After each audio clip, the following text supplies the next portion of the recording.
All right, y'all, welcome to the Scott Horton Show. I am the director of the Libertarian Institute, editorial director of antiwar.com, author of the book Fool's Errand, Time to End the War in Afghanistan, and I've recorded more than 5,000 interviews going back to 2003, all of which are available at scotthorton.org. You can also sign up for the podcast feed. The full archive is also available at youtube.com/Scott Horton Show. All right, you guys, on the line, I've got Gareth the Great. Gareth Porter, of course, investigative historian and journalist, author of The Perils of Dominance about Vietnam, Manufactured Crisis, which is the authoritative source on Iran's nuclear program. And then his latest book with John Kiriakou, of course, is The CIA Insider's Guide to the Iran Crisis, from CIA coup to the brink of war. And he writes regularly for us at antiwar.com and at Truth This and Truth That. And here he is at consortiumnews.com. The New York Times' insidious, ongoing disinformation campaign on Russia and the elections. Welcome back to the show. Gareth, how are you, sir? I'm doing well. I hope you're doing well too, Scott. I'm hanging in there, bud. Appreciate that. Listen up. So here's the point. Ongoing. I saw people on Twitter the other day. I quit Twitter, but okay, I admit sometimes I troll Aaron Mate and Glenn Greenwald's feeds because I love those guys. And I saw where someone was attacking Greenwald and saying, I can't believe this guy's still talking about Russia.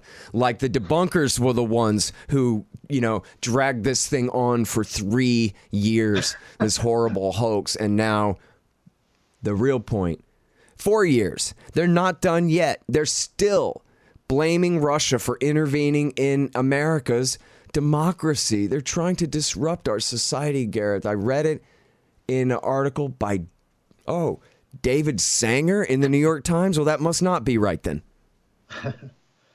That's a pretty good generalization, I would say, yes.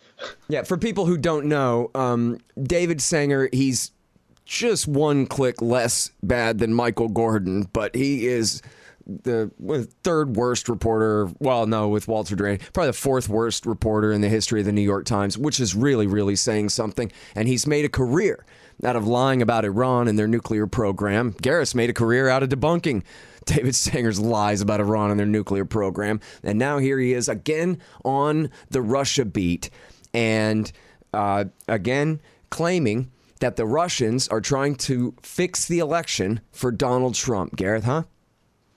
Yeah, he's on the warpath on the Russiagate, Russia elections issue, just as he was on Iran, and equally bad and untruthful in both cases. Mm-hmm. All right. So Gareth, there were two big stories that came out in February. The first one was saying they're trying to rig the election for Trump. Then the second one was saying, well, they're trying to rig the Democratic election for Sanders as a way to help rig the election for Trump. What was the source for that? What was the story there? Well, I mean, that one was basically started with the administration's intelligence briefing for the House Intelligence Committee in February. I think it was February 10th, but I'm not sure about that. And in that briefing, the woman who's in charge of election security, Shelby Pearson, apparently said something to lead a number of members of the committee to believe that not only, that basically the Russians were already favoring Trump in order to get him elected. And that was obviously a very sensational story, which leaked out and created a firestorm politically, of course, because the Republican members pushed back. And then it turned out that there was some indication that Pearson had gone too far. She'd overstated the degree to which there was a conclusion that the Russians were actually trying to get Trump elected. Shocking. That they clearly did not have any evidence to suggest that, and didn't even really try to suggest it. that was merely an inference, and who knows exactly how she put it, but it was clearly off the beaten path of truth, and of anything that would pass the test of being accepted by people in the committee. So basically, the Times completely fell for the initial story. That was, of course, red meat for them. They loved it and played it up, and then they had to back off. So that was a second story was the result of their backing off of that. And then they tried to portray it as merely a dueling narratives, as Sanger put it, within the intelligence community, which of course is a very different story from what the original was. Mm-hmm. But Sanger was definitely trying to continue to stick with the basic narrative that the Russians are interfering in the election. He's less concerned about precisely how to formulate it. Right. Now, I'm sorry, because I think I screwed you up there. The Sanders story was in the Post by somebody else. Well, the Sanders story was in the Post, but then Trump, then Sanger basically latched onto that and used that as part of a second a follow-up, which was actually not in the New York Times itself, but was on the Times Daily podcast. Mm-hmm. And in that podcast called The Daily, Sanger actually suggested that now the Russians are supporting both Trump and Sanders, and either one would be okay. And the reason is that they're both reluctant to intervene in foreign conflicts. Mm-hmm. And so that is the official word now from Sanger about how the Russians are navigating the current political scene. Yeah. Now, I mean, to me, I'm just going, by my impression here. I can't say I know exactly for sure, but it seems pretty obvious that this is just a dirty trick by the American intelligence agencies, that this doesn't have anything to do with Russia at all. They're just trying to get Joe Biden elected. I don't know that the intelligence community is trying to get Biden elected specifically, but I do think that their natural bent is to believe that the Russians are interfering because that serves all kinds of interests that are of concern to the intelligence community and the Pentagon and everybody else who's in the national security state. I think that's the fundamental reality that we're looking at here. Yeah. But beyond that, they would like to make sure that nobody gets elected who is going to be soft on Russia, right? I mean, that's the logical corollary of that interest. So naturally, they're going to play up anything that would suggest that the Russians favor Trump. And if they can do the same thing for Sanders, of course, they're going to do that as well. So basically, it amounts to pretty much the same thing. Yeah. Well, they would prefer Biden. They would do anything necessary to put down challengers who are, anti-interventionist, therefore not interested in having a new Cold War with Russia, and therefore de facto they favor Biden. You're right. Yeah. Well, and that's, clearly what they absolutely, well, other than her endorsing Sanders over Hillary last time around, this is clearly what they hate about Tulsi Gabbard more than any other thing, is her opposition to the Russiagate narrative and the whole Cold War narrative with Russia, and warning about the threat of a nuclear war, an absolutely unnecessary nuclear war provoked by the USA.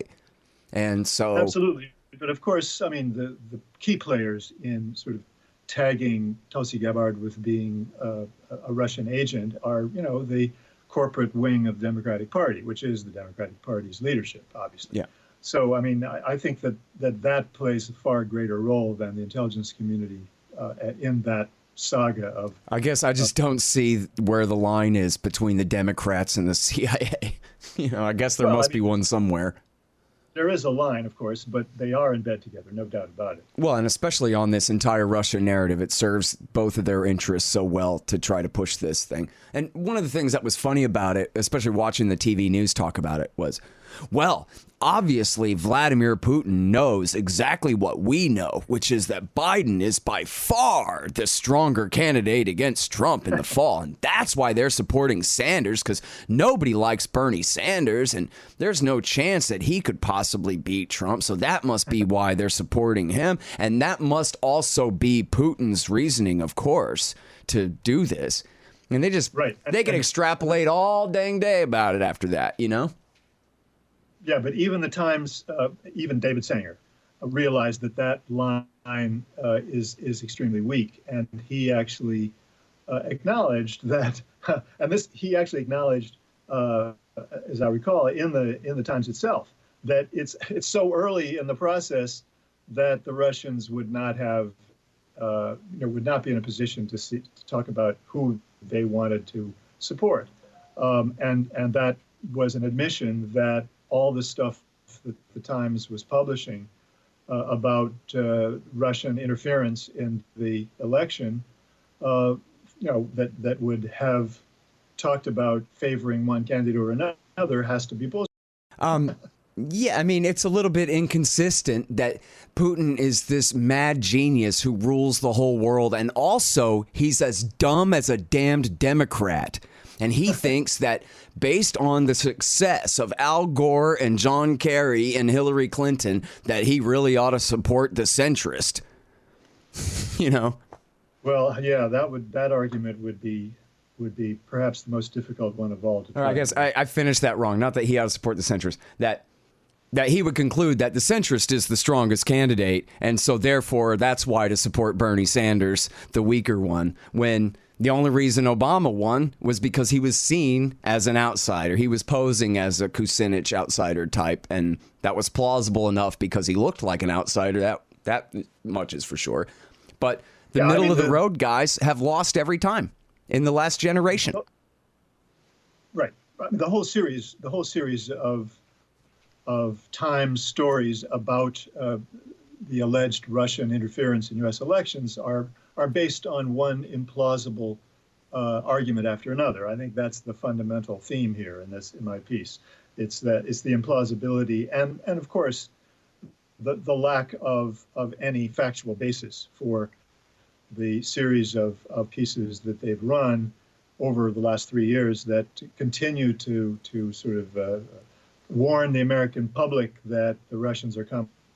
Well, I think though that you're skipping the most important part here, which is about how America has always been a completely racially harmonious place until the Russians came and invented American racism and strife here. Right. This is the latest installment of the New York Times saga of how the Russians are trying to tear us apart in order to get control over U.S.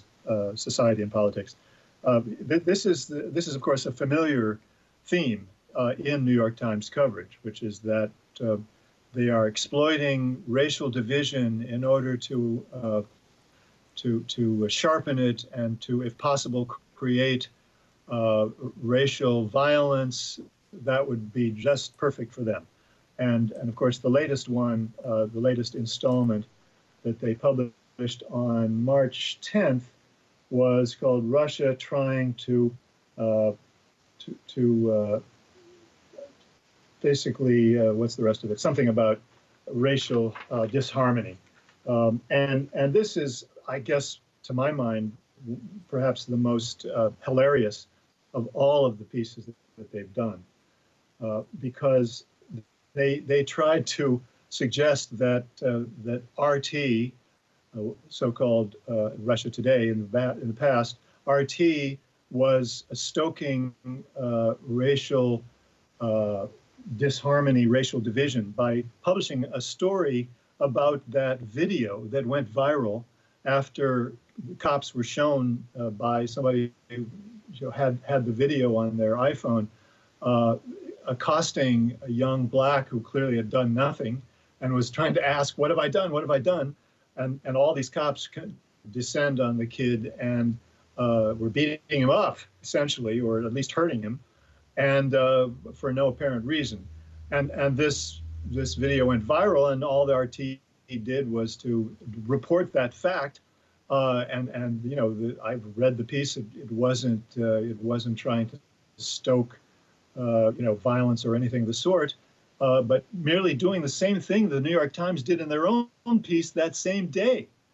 In fact, the Times piece went into greater detail about the theme of racial injustice with regard to the police in New York, much more than RT did. So clearly, the Times was stretching to try to find something that they could use to suggest that Russia Today, as a state media of some sort, was stoking racial violence potentially.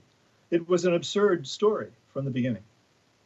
Yeah, I mean, I don't know. It just seems crazy that, well, I mean, it's not really supposed to make sense. It's just supposed to sound impressive for a moment that, well, if RT covers something that happens in America, well, you see, they're trying to make you upset when it's just news, and it's upsetting news. So, now I admit that the headline was more about the supposed Russian support for white supremacists in the United States. That was really the thing that they spent most of their ink on, so to speak. Was on whose support? Was on whose support? This was supporting an American now living in Russia, married to a Russian woman, who has this organization which is called The Base, and who the Times is suggesting, according to its sources, they believe that the Russians are supporting this guy, but they have. It turns out, if you read carefully, they have absolutely no evidence of that. The only thing that is even related to it is that now the FBI is carrying out, or is it DHS? I think it's DHS is carrying out some sort of investigation to see if the Russians are providing support to this organization or to the individual. But so far, they have no evidence whatsoever. Yeah, what a news story. Oh, the FBI is investigating to find out if something's true. Put that on the front page. Right, exactly. And this is the modus operandi of the Times over and over again. In one story after another that I cover in my piece, the headline announces that the Russians are doing something, and then you read the story and you find out, well, they're suspected of wanting to do something, or they have the capability, or they think they have the capability, or they're investigating to see if they've done something. Hey, man, you guys are going to love No Dev, No Ops, No IT by Hussein Badakhshani. It's a fun and interesting read all about how to run your high-tech company like a good libertarian should. Forget all the junk. Read No Dev, No Ops, No IT by Hussein Badakhshani. Find it in the margin at scotthorton.org. Hey, y'all, here's the thing. Donate $100 to the Scott Horton Show, and you can get a QR code commodity disc as my gift to you. It's a 1-ounce silver disc with a QR code on the back. You take a picture of it with your phone, and it gives you the instant spot price and lets you know what that ounce of silver is worth on the market in Federal Reserve notes in real time. It's the future of currency in the past, too. CommodityDiscs.com, or just go to scotthorton.org/donate. Hey guys, Scott Horton here for ExpandDesigns.com. Harley Abbott and his crew do an outstanding job designing, building, and maintaining my sites, and they'll do great work for you. You need a new website? Go to ExpandDesigns.com/Scott and save $500. And now, so listen, I started with the most current events here and skipped the beginning of your article where you kind of refresh our memory about all the major lies that David Sanger has told as one of the major leaders of the Russiagate hoax in this country since at least 2017, maybe 16. Yes. Well, and of course, it's not just Sanger, but he's a key figure in it. I mean, it's just that I hate him the most, so I like saying his name a lot. But go ahead. Well, me too. But I just want your listeners to know that the entire Times political staff, that is the Washington-based political writers, Yep. are involved in writing about this. Such as Scott Shane and Mark Mazzetti. Right. And more. But I think there are three others as well who are part of this Times endeavor. So it is not just Sanger, although he, I think, is the leader of the pack. It's interesting because this is probably not relevant at all, but I remember back in the times when it was really all the lies about Iran's nuclear program, whenever it was Broad and Sanger, it would be horrible. But whenever it was Mazzetti and Sanger, there would always be one paragraph that says, by the way, this whole article is bullshit, forget it. Yeah, but then Mazzetti has become a full partner in this Russiagate tale. I mean, he's really deeply implicated in it, obviously. Yeah. One of the key stories, of course, was a Shane and Mazzetti story, which I'm sure you want to get into. I do. Let's hear it. Remind us. Well, we'll do that. But first, I want to go back to that February 2017 story, which was the introduction, basically, to the whole Russiagate tale.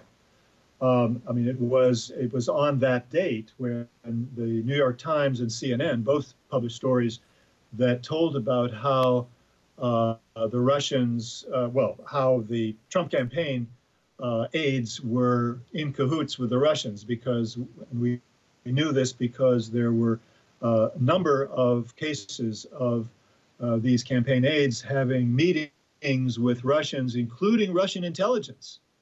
And of course, now we know that the only instances of somebody associated with the Russian campaign having meetings with Russian intelligence was Carter Page, and that didn't happen in 2017 or 2016. It happened years earlier when he was back in the United States, and he was dealing with Russian intelligence at the same time that he was reporting to the CIA, something that only came out when the IG report finally made it clear that the FBI or Department of Justice people knew this, but did not tell the FISA court what they knew, so that they could justify the campaign to basically plant people to interview Carter Page and to, of course, listen in on all of his phone conversations and intercept his emails. Yeah, so, absolutely. Just to reiterate that point for people who missed it, virtually this whole investigation, and there were a couple of fake excuses for starting it, but the main one that got them the FISA warrant on Page, and then therefore 1 hop, 2 hops, and who knows who all they were spying on based on that FISA warrant against Page. I don't know if the IG ever exactly addressed that part of it or not, but that, as you said, his supposed contacts, they weren't going off the Steele report claiming that he had made a deal to lift American sanctions in exchange for 20% ownership stake of Russia's biggest state-owned oil company. Completely most ridiculous lie that anybody ever made up in the world, probably. They weren't going on that. They were going on, this guy may have talked to someone who had been in Russian intelligence years ago. Oh, and by the way, he went straight to who? His CIA handlers who he worked for. He was an agent, not an officer, but an agent of the CIA. And he went straight to them and said, I think some Russian intelligence people tried to talk to me. Here's everything you need to know about it. And the CIA told the FBI, this guy's a patriot, he works for us. And the FBI said, well, we're going to pretend not to know that. And we're going to launch an investigation of the president for high treason based on this outright lie that we know is an outright lie. And we're going to drag it on for 3 years after that. Right. And here's the thing that, as I point out in the story, is the real clincher about the dishonesty of the Times. I mean, they, of course, read the IG report. They knew what was in the IG report.